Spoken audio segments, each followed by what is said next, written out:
Hi, everyone. My name is David Klein, and I'm the Director of the Council on Aging. We are here to do the Council on Aging cable television program. I am actually a substitute host for the program. Curry Kissinger, one of our hosts, was not able to come today. Curry, we hope you feel better, and we miss you.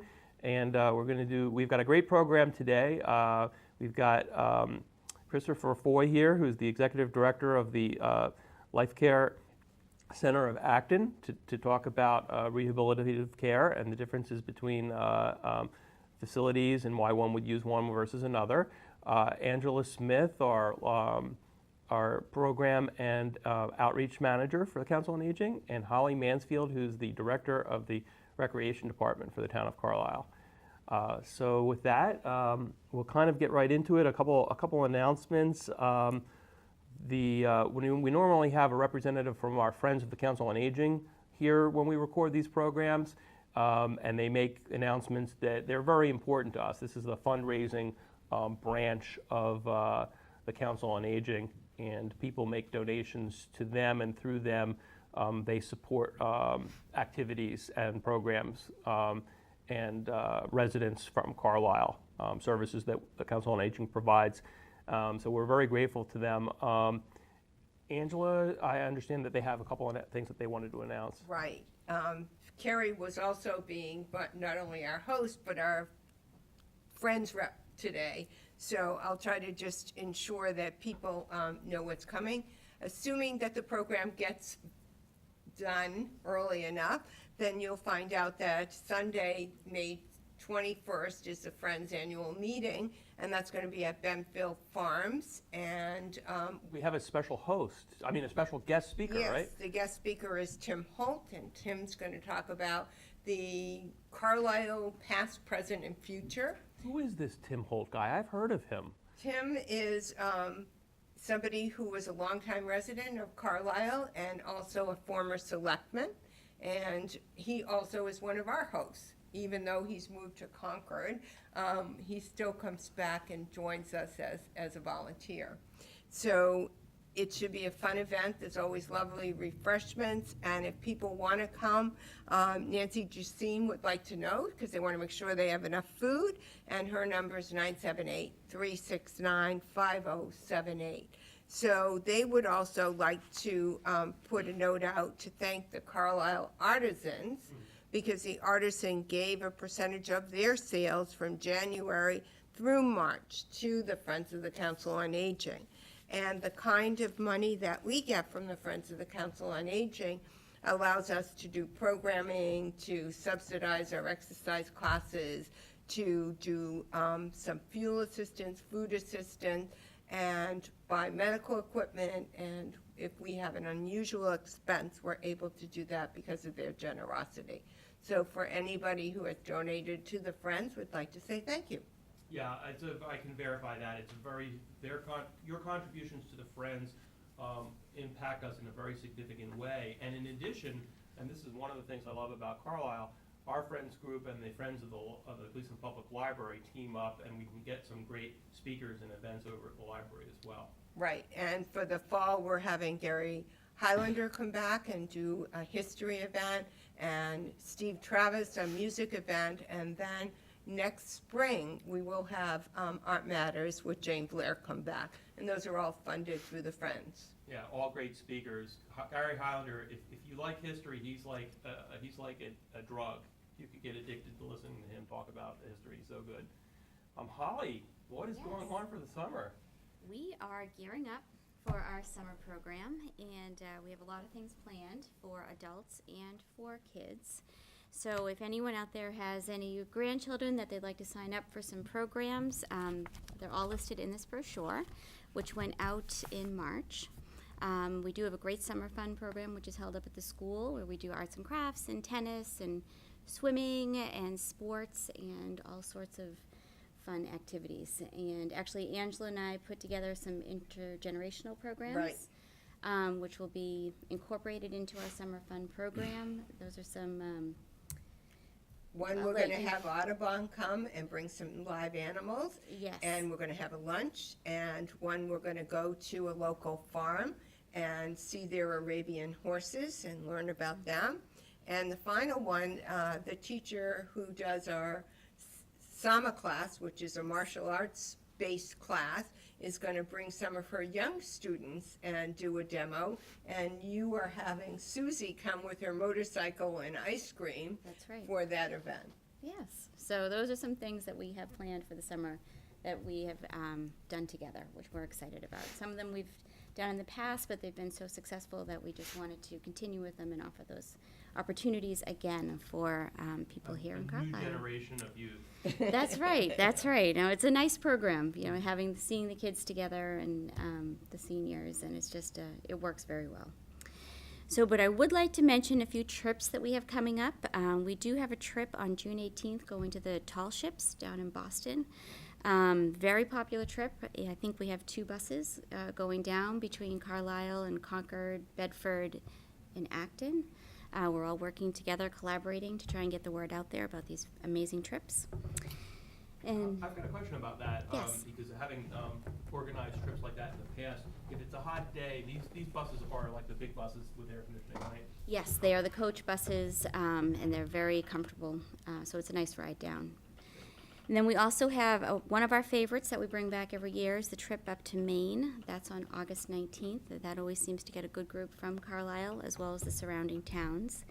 We also have one going up to New Hampshire for the Conway Scenic Railroad. That's in October. And then we have our New York City trips. One is just our shopping trip, and then we also have a trip with the Radio City Rockettes. Those are coming up in November. Are those just day trips, like you leave real early in the morning? Yes, those are just day trips. We leave between probably 6 and 7 in the morning, and depending on the trip itself, if it's New York, we're returning later, between 10 and 11 at night, but normally the other trips are home by 6 or 7 in the evening. Is there an age? These trips are open to everybody, so the whole family can go, and it's a nice way to spend the day and really see some great things. The Tall Ships, I have done that personally in the past, and that is something that is definitely worth seeing. Just an amazing sight to see all these ships around you. We also have a trip to the Boston Pops December 1st. That's one that I think people shouldn't miss out on. The Boston Pops are always great to see. And those are some trips coming up. And some of the other programs we have pickleball, which we started this year at the request of some of the residents. And that's held on Thursday nights up at the Carlisle School, and you can walk in and join. We certainly can prorate fees on any of the programs. If a program is in place and you've missed a few weeks, just let me know, and I can certainly adjust that rate for you. So pickleball, badminton, yoga is always one of our favorites. I think we have about 11 participants in yoga right now. That's also subsidized through the Friends. And those are some of our highlights. We have another program, Getting Paid to Talk, Making Money with Your Voice. So if anyone is interested in some, learning to talk, maybe being hired on a radio station, if you have a great speaking voice, it's a neat class to Maybe being take. another host for the Yes. program. Yeah, if they want to Exactly. just practice, they can come be a volunteer for us. Yes, and that class is taking place on May 31st. And we do have, I think we have about 10 people registered for that class. So that's the class definitely going to run, and it's just an interesting program if you have any interest in speaking. So that's pretty much all I have. Oh, I The can't forget my pools. annual plea for pools. We do, in our summer fun program, for our swim lesson aspect of the program, we do use resident pools for our swim lessons. So if anyone in town does have a pool in their backyard that they'd like to donate for a week or two, the program does run 6 weeks out of the summer, beginning on June 26th and ending on August 4th. And we use the pool from about 9 to 3 during the day. And if you can do that, we would make sure that you are under the town's insurance, so you would have that coverage. So if you're willing to do that, please give me a call. We are in need of pools this year. I think right now we just have one pool for a couple of weeks, so we do need probably 1 or 2 more pools. Is there any specifications on the size of the pool? Can they be above ground or in ground? It does have to be an in-ground pool, in a place, if you have a little bench or a standing area where the kids can sit, because they do take turns doing their lessons. We do have 2 swim instructors that are in the pool with the kids. We put them into groups of about 8, maybe 8 to 10 kids. So we divide them up between the 2 instructors, and then we also have a lifeguard that's there standing outside of the pool, overseeing everything to make sure everything is A-okay. And throughout the day, we're just rotating different groups of kids. So the van will be there in your driveway, picking up, dropping off. But it's really a nice way to give something back to the community if you are able to do that. Excellent. So, yeah. Excellent. Well, thanks for coming. I Sure. understand that you have to kind of skedaddle, but I do. I have a few things I need to get done, but I thank you for having me here on the show. It's always great to be here and kind of go over our programs. Well, I think what's really nice is that both the COA and the rec department, people can go to either. And we work together very closely and Yes. encourage people that we're not looking at their driver's license to get their age, and neither are you. Right. Right. And so we hope people take advantage of both. Yes, exactly. thanks so much, Sure. Hal. Yeah. I wanted to mention something is on the front page of our newsletter for this June upcoming month. Is actually on the town website now, and it's just to thank everybody who came out to support the warrant article for the community center. We didn't pass. Obviously it was a close vote. It didn't pass by, I think it was 6 votes. 6 votes. But I just want people to know that what we're proposing. It's for good reasons. It's sincere. We have sincere reasons for wanting the community to have such a facility, and we met with the chair of the planning board at the Council on Aging board meeting last night, and he explained how the master plan is going to evolve over the next year and a half or so. And so we hope to be involved in that planning, and maybe this is going to take longer than we thought, but I still think in the long run, hopefully it will be good for Carlisle, and we'll see how things go. And I just want to thank everybody for their support, and even if you are against it for a variety of reasons, maybe we'll have an opportunity to have a conversation going forward, not just for the Council on Aging programs, but for Recreation Department, possible public health nurse, a veterans agent. I mean, there's just so many opportunities if we are able to expand out into a dedicated facility to help with programs and services. It's not going to be the be all and end all, but we're getting to the point where it will be a real help for the town, I think. Absolutely. Yeah. Anyway, Hal, thanks for coming. All right, sure. Thanks Again. again. Before we move on, we to our prime guest here, a couple announcements about some COA events, just to break things up. We've got a couple day trips coming up in June, and then a couple in July. And between the COA and the Recreation Department events, I think there's a lot to choose from.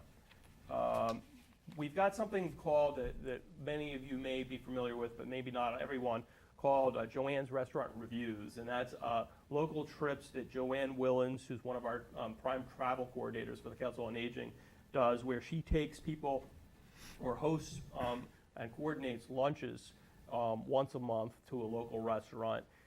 In June, on June 5th, it's going to be to Zaftig's Delicatessen in Natick. And the van is leaving Village Court at 10:30 a.m. and Congregational Church at 10:45 a.m. and will be returning at 3:30. So it sounds like Angela, that they actually take their time and really enjoy themselves. They do. Yeah. Joanne knows how to have a good day, and she picks restaurants that really have great food. Right, and it seems like there's now a great rotation of restaurants where people have tried them and actually found that they really like them. Right. Yeah. So if anybody's interested, please call Joanne Willens directly. You can let the COA know, but Joanne coordinates things, so it's helpful if you call her directly. Her number is 978-371-8023. 978-371-8023. She's got another restaurant review for July, and we'll just announce that now because it's early in July. It's on July 5th and right after the holiday.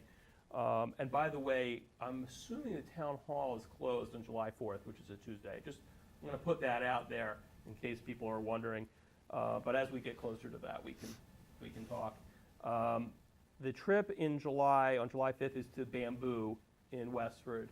I've actually gone on that trip with her to Bamboo. It's a great local Chinese restaurant.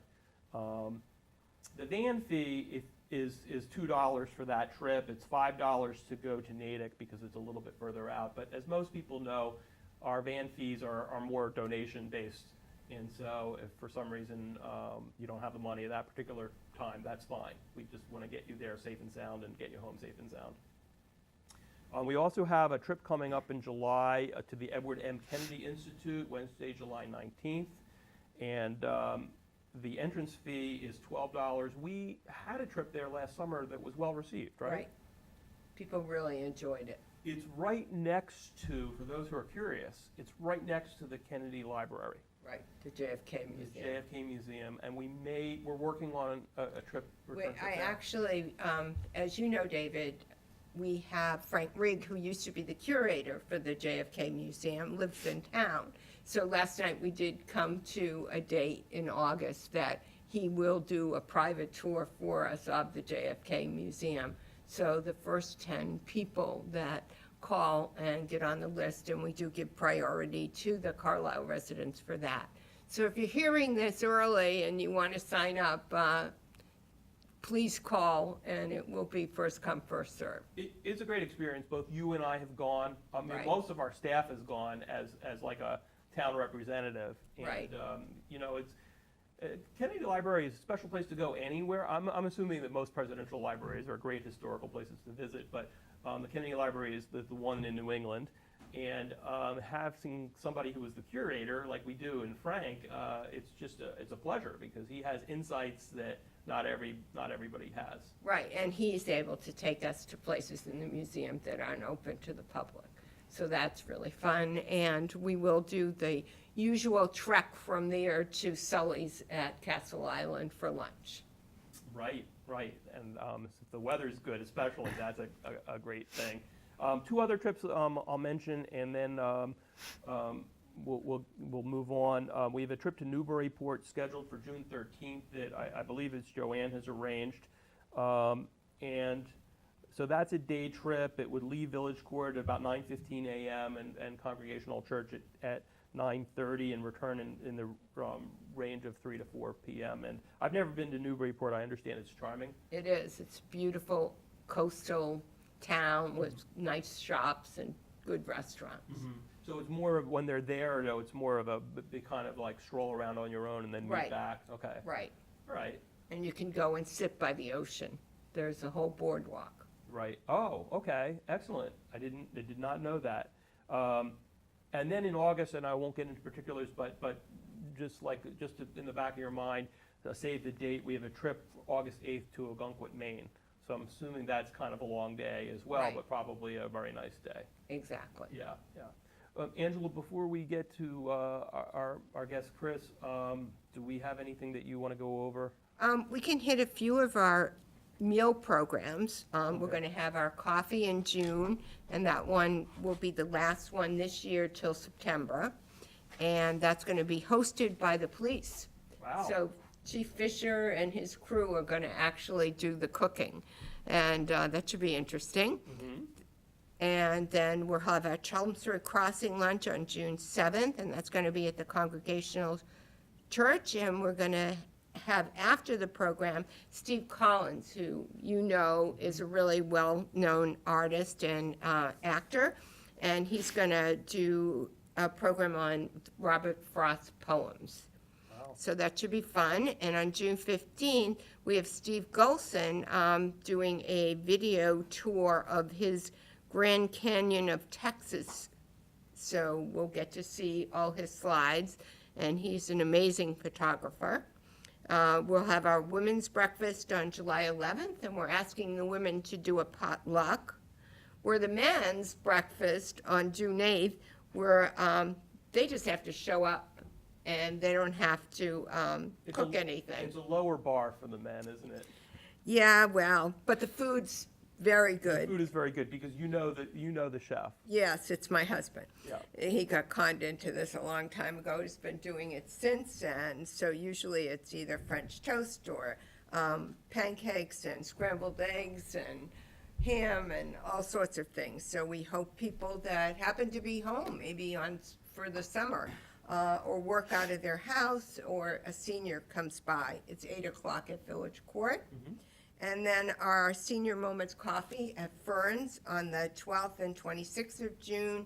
And we've convinced the police and the fire department to come join us on July 17th for our patio potluck. So we'll be providing the hamburgers and hot dogs, and we're asking all the people who come to bring a salad or a dessert.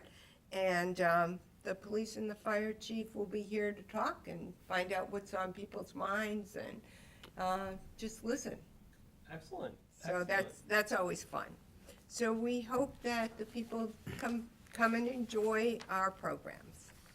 Awesome. And well, as many people know who get our newsletter, because it's 12 pages long, and even if you subtract out the couple pages of advertisement, it's 9 or 10 pages long. There's a lot of things going on. But right now, I'd like to turn our attention to our guest speaker for the day, who's Christopher Foye, the Executive Director of Life Care Centers of Acton. Life Care Centers of Acton frequently supports programs that we run, and we're very appreciative of that. And so, it's great to be able to host you here. It sounds like, I guess a question that I could have asked before, but maybe you can answer for folks is, Sure. How long has Life Care Acton actually been around? It's actually been around since 1968. It was actually owned by another company. Life Care Centers, I think, came in probably about the mid-'80s Okay. with that, and then they put on an addition to the facility, and has been operating there ever since. It's on One Great Road, right on the Concord border there. Okay. All right. And for people that live in Carlisle and know Ian Rosas, she's one of your staff. And she's the one that we work with, and she has been providing refreshments for our programs on history and art. So we're very appreciative. Well, thank you. Yeah, those programs are very well received. So when Angela says we were appreciative, we really are appreciative.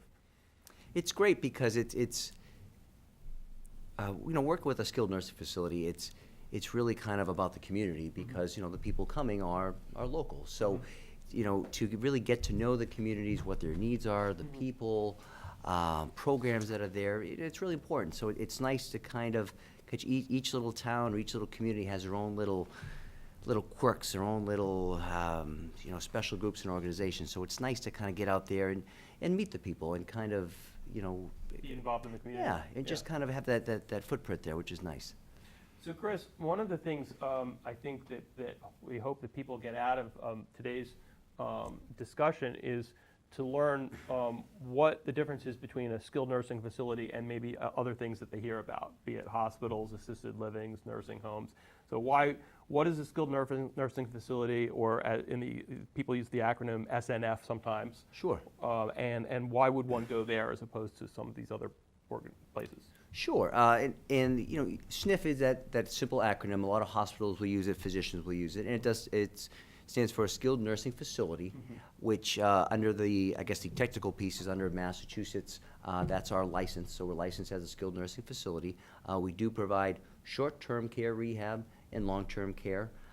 We are a nursing home in the sense of, putting it all together, but kind of with two separates, being a long-term care piece, and then being a short-term care rehab, which typically we get to return people back to the community.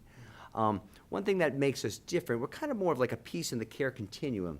Typically, care will kind of start with your primary care physician, doing your annual checkups, having them direct your care, and then the hospital piece, if there's an elective procedure, if there was, an incident, an emergency that happened, an incident that happened that required to go to the emergency room or required, more help from a hospital will typically work on the acute issue, kind of get somebody stabilized, and then from there, the question is, at what point do we get them back to the community? So in a skilled nursing facility side, the rehab piece it's a short-term piece. So a lot of things where the hospital would take care of the acute piece, stabilize, the skilled nursing facility would really focus on returning you to the community. And translating that, for most folks, returning to the community usually means going home.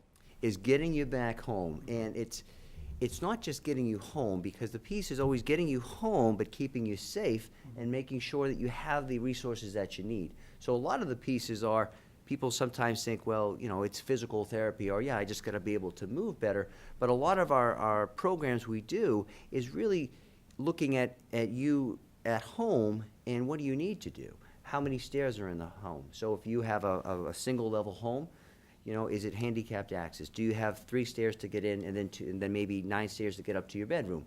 So we're always looking at ways to kind of to get you back home to, again, can you prepare your meals? Can you do the chores around the house? Do your laundry? Do you have somebody to help you? And things like that. So it's a nice kind of segue from the acute setting in a hospital to kind of get you back to kind of your baseline in your home, so you could continue to do the things that you like to do. And then there's also the assisted living piece. What's different from us between an assisted living and in a nursing home or a skilled nursing facility is the medical model. We're a 24/7 medical model facility where we have RNs, LPNs, and we have physicians in the facility. Where an assisted living is more of giving you that extra kind of help, extra kind of supervision. But they also have it where you could have people come in and give you a little extra. So for people that maybe, it's difficult for them to cook, maybe it's difficult for them to do laundry, but they still can kind of, do their things. They can still kind of leave the facility. They, sometimes they have like single rooms. Sometimes they'll do it with a spouse. They'll move in together. So it's kind of a nice piece. We all kind of work together, kind of, again, trying to keep, seniors, safe. And when we can, return them back to their homes for that.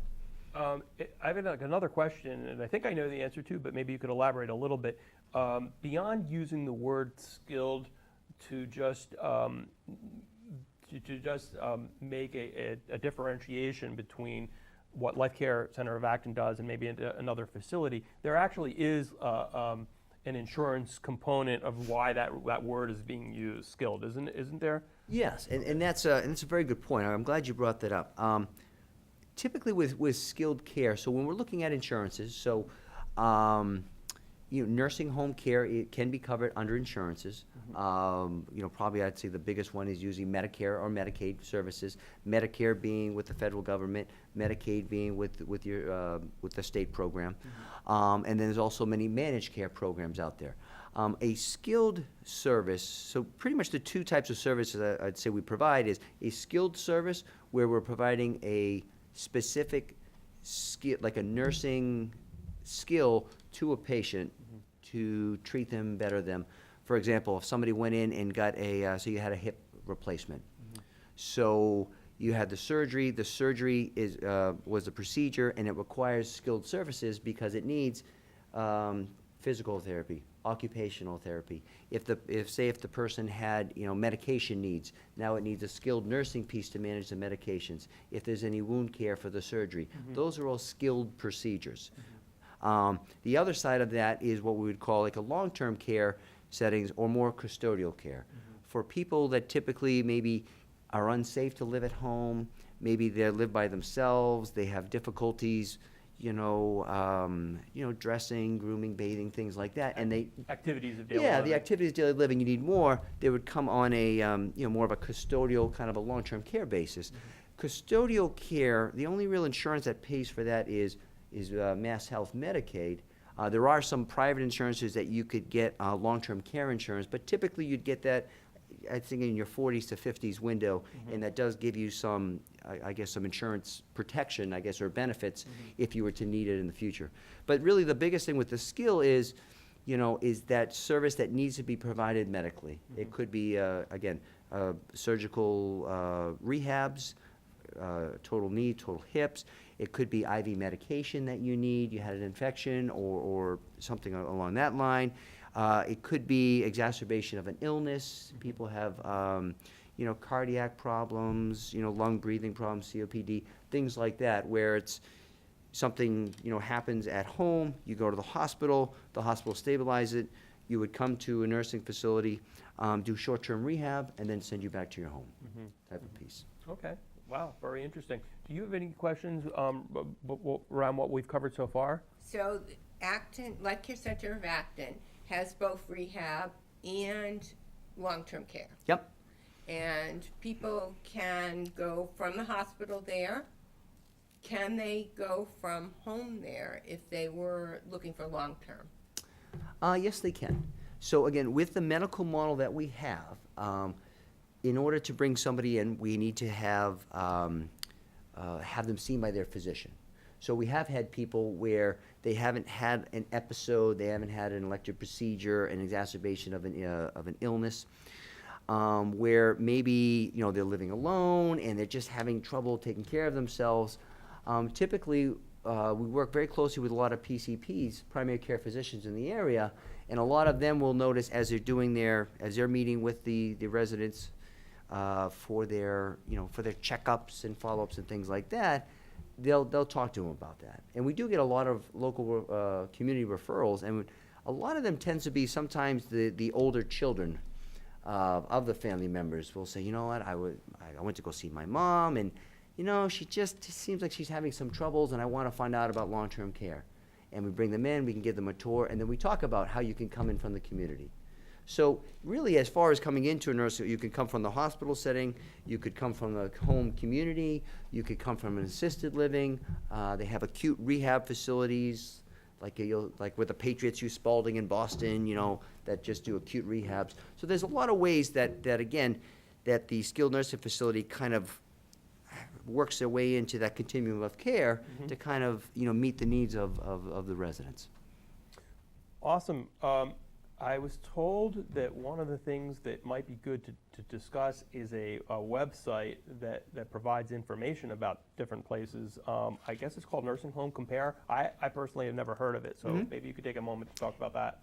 It's a great website. So I think one of the things that we notice when we have people come in, whether it's a first time or even people that have used our services multiple times, is really just truly understanding what a nursing facility is, what they can do, and just kind of how it works. Because a lot of times if you come from home or if you come from a hospital, the hospital just kind of sets up the discharge. You come in, and then all of a sudden you're in a nursing home, and it's like, ooh, I'm in a nursing home, or I'm in a skilled nursing facility. What is my next thing? So Nursing Home Compare, it's a great website. It's you can find it on mass.gov and on medicare.gov.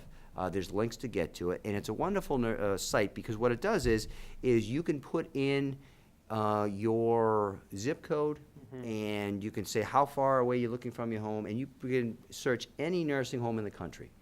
And what they do is they basically, will tell you, the demographics, where it is, how big it is. It'll give you some of the services, but it also kind of gives you, there is a ranking system. So we have what's called a 5-star, CMS 5-star rating, which CMS, which is the Center for Medicare and Medicaid Services, they created that really kind of ranks nursing homes based on several factors.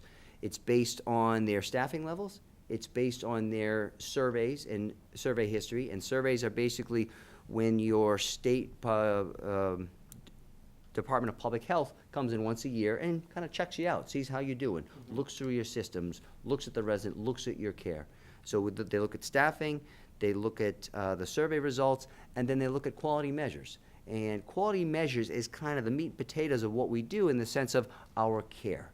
It looks at like the care that we provide. For example, people that come in and say they had if they had a feeding tube, people that come in that had falls, people that have wounds, and it's basically how are we taking care of their people. That's all done in kind of monitored by the government. So what it does is it gives you a 5-star rating, with 5-star being the highest and 1-star being the lowest, and it'll let you know kind of where they fit in that rating, and then it'll also tell you, because we are under our state license, everything we do is public. So sometimes facilities can have a deficiency for a practice, and for their survey results, that will be on there, and they go back 3 years. So you can look up a place, you can look up their survey results, you can look up their history, you can look at their staffing, and it's all right there, and it allows you to basically look at that one and then look at the next one. And these days, and I was discussing with you a little bit about before the program, my own personal situation, where I have somebody in my family who's out of state. It's not unusual to have family out of state, and so you're actually not even searching your local area where you might be more familiar. So you could be talking with friends or family of people that live in Massachusetts that might need the help of Life Care Center of Acton or a similar facility, but they're from out of state and they just don't know. So this is nursing home care is a great resource, would you say? Mm-hmm. Okay, informational resource. And that's probably the with the skilled nursing facilities, nursing homes. The old adage, it's a very regulated industry. And regulated in the good sense of just making sure that we're giving, good quality care, maintaining people's residence rights when they're in the building and doing the right thing. So when I tell people when they come in, if you look at nursing homes, because of the amount of regulations we have, we're really all kind of have a same base. We're all like vanilla ice cream. And so we're all vanilla ice cream, all the sniff, but what makes us different is our toppings. So there's parts of that to where most nursing homes are going to run very similar, but it's those toppings that make it different. It could be their activities, it could be where they're located. Some of them have specialized services for cardiac rehab, stroke, and things like that. So it's really, when you're looking at them, the bases are going to be the same. So I always encourage people, give them a call, interview them, go in for a tour, really find them about, go in and visit them, go at 3 o'clock on an afternoon, walk the units. Introduce yourself to the resident, say, hi, how are you? Do you like it here? And it's just kind of a nice little piece because it really is in just kind of looking at what your options is and getting the right feel, because it's kind of like every Sunday is a good Sunday, but some people just want a little more of this, some people want a little more of that. So it's a nice piece to just, kind of get what you need to provide the care and to get you home and be happy. I find it interesting that you suggested that people come and visit, and I think it's a good idea. We had a guest at our board meeting last night from Minuteman Senior Services, Kelly McGee-Wright, who's the executive director, and she said their slogan at Minuteman is "Know us before you need us," and I think, and she made a comment that not a lot of people want to know about this stuff before it's needed, but if you think about it, it's good to know before, because that way, when something happens, whether it's to you or somebody in your family, you know that the resource is there. And you don't have to start doing research during a stressful time. I think and we work closely with Minuteman Services and with a coalition of agents. There's all these, I think, resources in the community that help on those pieces, but there's so many things that it's challenging because you don't know if you're going to ever need the services. So as far as planning-wise and things like that, but it's interesting, even on baseline of just kind of aging in place, but looking at things like estate planning, looking at things like having a healthcare proxy. Mm-hmm. I think probably it's interesting that, we'll talk to people or talk to a son or daughter and they'll be like, oh, my mom's 90 years old and she doesn't have a healthcare proxy. Mm-hmm. And it's like, oh, well, that's something you might want to discuss with your PCP or your primary care physician. But really, the more information you have, I think just to know in case you have it, and I think that they hit it right on the head, is because just having that stuff, and because unfortunately, a lot of times stuff going like to an acute hospital or to a nursing home is kind of after the fact, or it's in response to an incident, an accident, or something like that. But it's often necessary. It's very necessary, but what happens is it's nervous, it's anxiety because, I've heard about nursing homes, or I've heard about these hospital ERs, and then you're kind of thrown into it, and it takes some time, and it's almost like you're learning as you're receiving care, which is always challenging. So really, I think getting out there, and there's so many agencies and people having open houses and just inviting people to just start having these conversations, or what ifs, or, if this was to happen, what do you think about this? Or what are your wishes? I mean, it's really, I think there's really no better time than now to just start having those questions. It's hard because, estate planning and kind of planning your estate after you pass away is it's a challenge to do that for some people, but to just start thinking of, what are my wishes? What do I want to do? How do I want to kind of, What are my local options? Yeah, and there's so many with it, and the nursing home is just a piece of the puzzle with that, and there's so many community pieces. And one of the things, and I was talking to Angela earlier, was even just to return somebody to their home. Sometimes one of the biggest pieces, so when we do return somebody on after short-term rehab, is safety, safety, safety. Are they safe, and can they take care of themselves? And sometimes it's just one piece, like, you know what, they're unable to cook. Well, if they're unable to cook, they can't provide food for themselves, they're not going to be nutritionally sound. And a lot of people are like, oh, well, then I can't go anywhere. But, well, we have the Meals on Wheels program. Meals on Wheels, sure. Yeah. We have a volunteer program. There's people that this community has a church that will send a volunteer to your house 3 days a week to cook a meal for you. There's so many pieces out there, and I think sometimes people just don't realize what your local community can offer. And for seniors, the Coalition of Aging really is a great starting point to that with Elder Services, with Minuteman Services, because they work so closely together. And even just a phone call, just say, hey, you know what, I'm looking at this, or do you know who we could do this? And it really can't stress that enough. I think if you need a service or you just have a question, pick up the phone, get online, ask somebody. That was what McGee Wright from Minuteman was saying too. Pick up the phone and make the phone call. There's really no bad question. People that are in this industry are usually in this industry to help people out. And so that's great. Well, before we close up the conversation, I wanted to ask one question that may be a differentiator here. We'll see. And thank you, both, by the way, for telling us about Life Care Center of Acton. It sounds like you're highly rated and do a lot in the community. But does Life Care Center of Acton have a respite service program?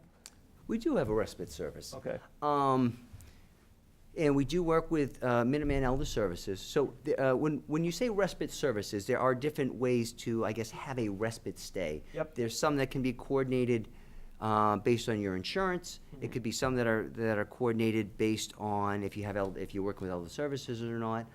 They can be private pay types of basis. And the respite service is nice because a lot of times they use it. For example, there'll be like, say, spouses living in the community. So the husband and wife, and the wife is helping the husband. Whether there's some care needs there, this or that, and is the primary caregiver and doing a wonderful job. Right. But there could be times when there's like caregiver burnout, or there's just They need a break. Need a break. Yep. And a lot of times you can work with your local physician's office because your physician knows about the respite services, the social workers, the Coalition of Aging can help you, Minuteman Services. And it's a nice piece because it could be anywhere from 24 hours, 7 days, 5 days, 2 weeks. And what it does is it also, where if you think that maybe long-term care could be an option or might have to be an option, it does give you a chance to kind of sit, try it out. Ask your questions, get a lot of information there, but also caregiver burnout, especially in spouses, and there's some wonderful families and spouses that give so much of their time, and it's hard when you have that family member, and sometimes they just need that break, or they just need a little bit of extra with that. But even like assisted livings also have respite stays. Theirs are typically a little longer in 30 or 60 or 90 days because it's more of a resident style, a different style of living. But respite stays I think work well for everybody because it's short term. You kind of say, all right, I need 7 days. We're going to do this. We do that. It's very well communicated. It's thought out, and it's helpful, I think, for everybody. I think we do try to tell people, particularly couples, but in any family dynamic, and Angela, jump in if I'm missing something here, to make sure that you take care of yourself, because if you don't take care of yourself, then it's going to be hard for you to take care of the person that you're actually helping. And usually our concern is more about the person who is doing the caregiving than the one getting the caregiving, because they don't take care of themselves.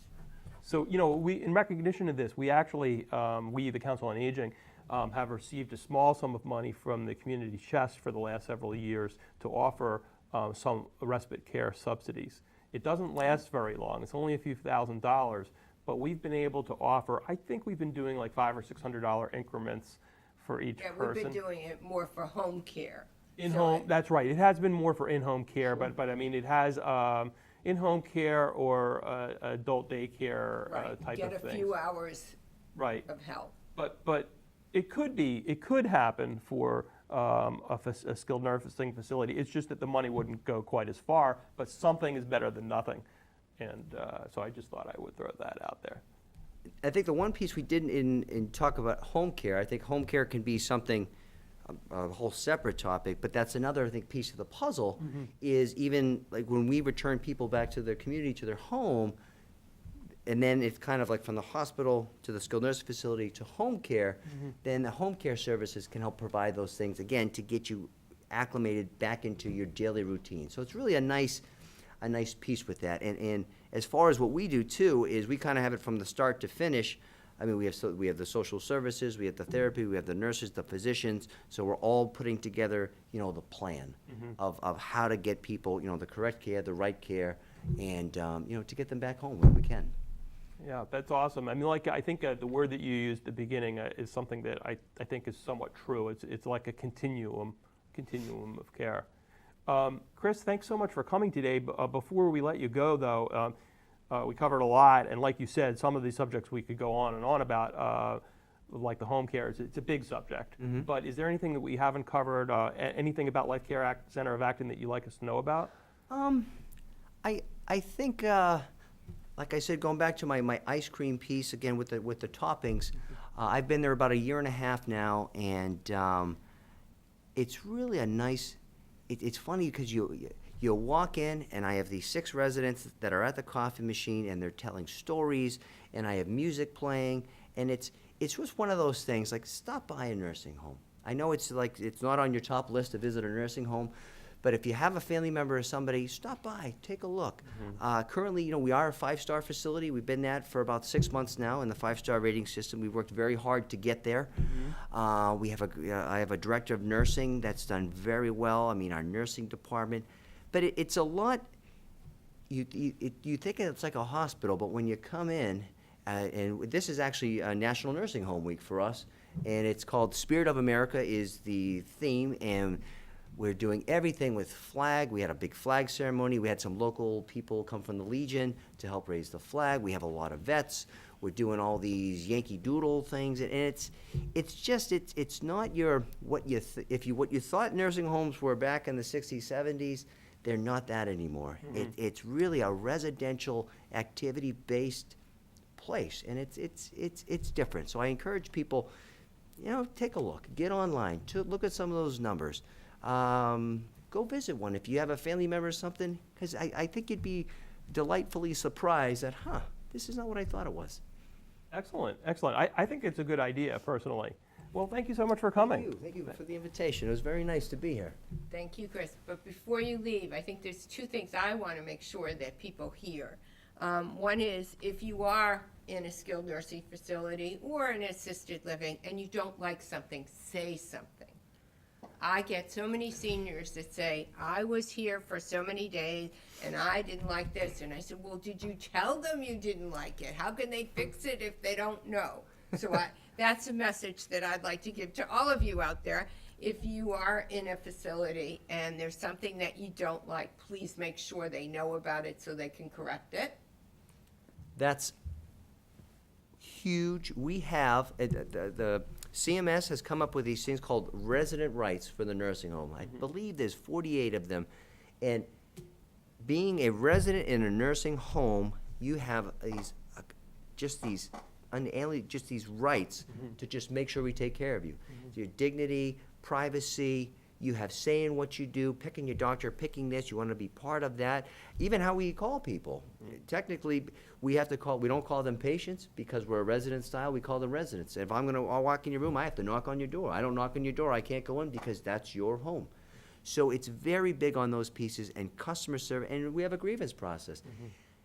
I think we said we have like 85 grandmothers, and we have 85 grandmothers that have 85 lasagna recipes. So when we make our lasagna, I might get 5 that say that's great, and the other one's like, oh, mine's so much better. So let us know how we can help you. What are your food preferences? What do you, it's, when you've been doing something in your home, your community for 80 to 85 years, you know, you're used to that. So if you're used to a style of lighting, you're used to a style of you know, you just don't like a white wall, you wanted to paint something, you wanted to change something, you know, you wanted to change your room. You have a lot of things you can do, and that's really a great point. And it's funny, a lot of people like, oh, I don't want to bother them, or I feel that that's, you know, over pushing. But really, customer service, that's kind of my job, is to make sure that people get what they need. And there's been some people request some different things, but we've I think probably the biggest thing I would say is food. And we have a gentleman that was Portuguese, and he just wanted a tripe dinner. And we were able to make it happen. And him and his wife were so excited. The other residents said, no, thank you. But we were able to make for that one gentleman. He just wanted that one piece. And I think and our cook was actually, our chef was Portuguese. So he was able to make that one meal, and it just made his day. So it is nice. So for like that. Angela says, you know, give feedback because maybe things could be corrected. And also, you never know until you ask. Right. Again, and sometimes people like they'll hear, I thought I couldn't do this. Oh, you could, just ask. And Right. it is nice like that. So yeah, I always encourage people, please. There's no bad questions. Constructive criticism is fabulous. You know, if we drop the ball, hey, let me know. We'll pick it up. You know, we'll fix it. So it's really, it's your care. You dictate it to us, and we work with you on it. Right. Excellent. So we have like 9 minutes left. So is there Okay. anything else that's really important to ask Chris, or The only other thing I would say is if you are at a skilled nursing facility and you're about to go home, do not leave till you understand your discharge plan. Whoever's taking care of you, whether you're doing it yourself or a family member, make sure that when you get your discharge plan, you know who's doing what and you understand it. And ask questions until you do. And once you leave, it doesn't end there. We're there for you. We do follow-up calls to 48 to 72 hours after. We'll call 3 weeks after, check on things. Right. And we work very closely with home care services and the primary care physicians. So once you leave, it's not, see ya. It's like whatever you need, you let us know. So that's a really good point. Awesome. Is that we're there to be connected. Awesome. Well, Chris, thanks for coming today. Thank you. You're welcome to sit through our next couple of minutes as we finish up with some announcements, or if you've got to go, that's quite all right as well.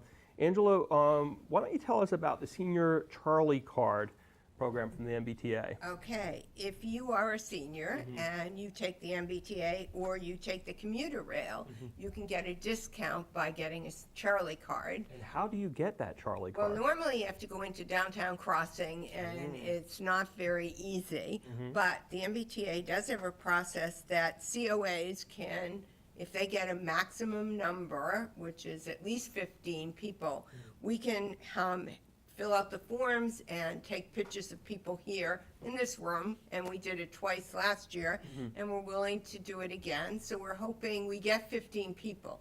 So if you're 65 or older, or you don't have a Charlie card now, or your Charlie card was issued prior to May or June 2005, then give us a call. We'll set up another event as soon as we have at least 15 people.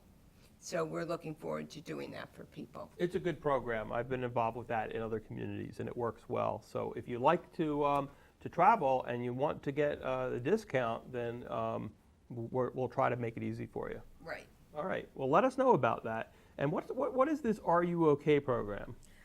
That's a phone call. So if somebody lives alone, and it could be at any age, we have a system with the police that they will set up a computer to automatically call you at a certain time every day, or only certain days of the week. Let's say you normally go out Tuesday and Thursday and somebody would miss you if you didn't show up.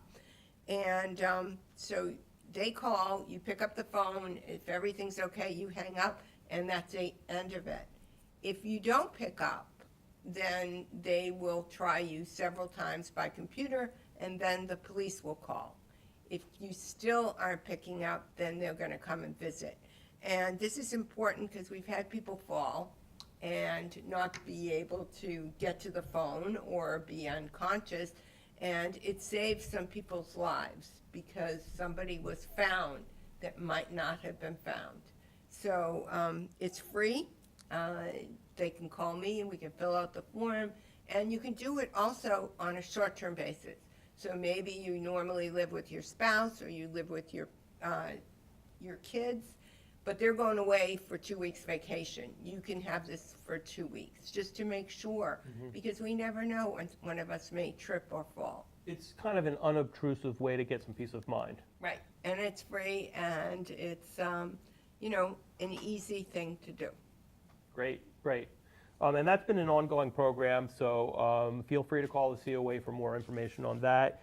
Chris mentioned something about the church is sending somebody out to do cooking if you need some short-term help, but we also have a program of visitors, right? Right, we do have some friendly visitors, which if somebody would like somebody to stop by occasionally and check in, have a cup of tea, chat, we do have some volunteers that do that for us. As a matter of fact, right now we have a young mom who's willing to do it. Oh, that's always good. Yep, yep. So we're looking forward to that. What else is going on in the community? I know we do a lot of things with the library. Do you want to tell us about some of the things that are happening? Well, we have our social hour. We started this 2 months ago, and it's intended, we noticed that a lot of our residents have lost a spouse, and we found that they were maybe not getting out and not having as many friends as we'd like them to. So we said, why don't we get together anybody who lives alone or wants to meet people? And so we're doing it at Benfield on June 12th at 2:30. And it's very low-key, very casual. Just come and chat and see who some of your neighbors are. And we're hoping that some people will become friends and not necessarily even of opposite genders, but just friends, and meet some people and maybe go to the movies, go for a walk, go on one of the trails, or just get out and not focus on being alone. So we've done this twice so far, I think, right? Right. And has anybody come that has never been to Benfield Farms, which is Yes. which is an elder housing facility, but it's fairly new. It's only a few years old, right? Right. And it's the architecture is very interesting. Like there's a staircase that looks like a Silo. from a farm. So they built it to make it look like it blends into the community. Nobody new has come to Benfield? No, we have. Oh, you We've have, had some yeah. people, and they got to see Benfield Farms, so that's a benefit as well. Sure. They have a lovely community room. It's open air, a high Right. ceiling, very nice. What about your the knitting groups here? There's a couple of them now, huh? Yeah, we have 2 knitting groups now. One is Drop-In, and that's on the 1st and 3rd Fridays of the month, and Jackie Engelhardt is in charge of that. And that's anybody who knits that just wants to meet other people that knit and bring questions, learn, just have fun together. The other is Knitting and Service, and that's one I participate in. As a matter of fact, it's tonight, and again on June 15th, and we go to somebody's house and we knit hats and scarves for a homeless shelter in Boston.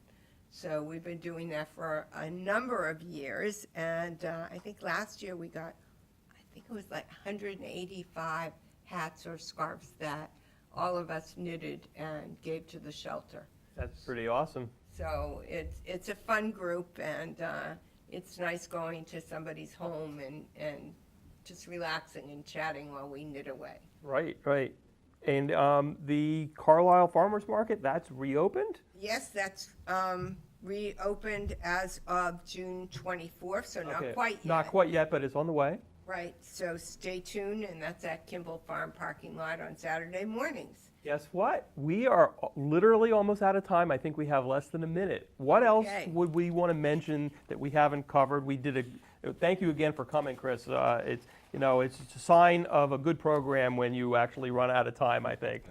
Spring Fling. So if you like to dance, you like good music, on June 2nd at 6:30 at night, we're going to have John Mansfield, Holly's husband, who's a phenomenal DJ, play music. We're going to have refreshments. We're going to have Barry Casvin and Cynthia Horn are ballroom dancing teachers doing a demo, and we're opening it this year for families, so people 12 and older can come. That's awesome. So Spring Fling, June 2nd, the Friends Annual Meeting, which is this coming Sunday. And thank you very much, everyone. It's really been a great show. Thanks again, Chris. Thanks Thank again, you. Angela.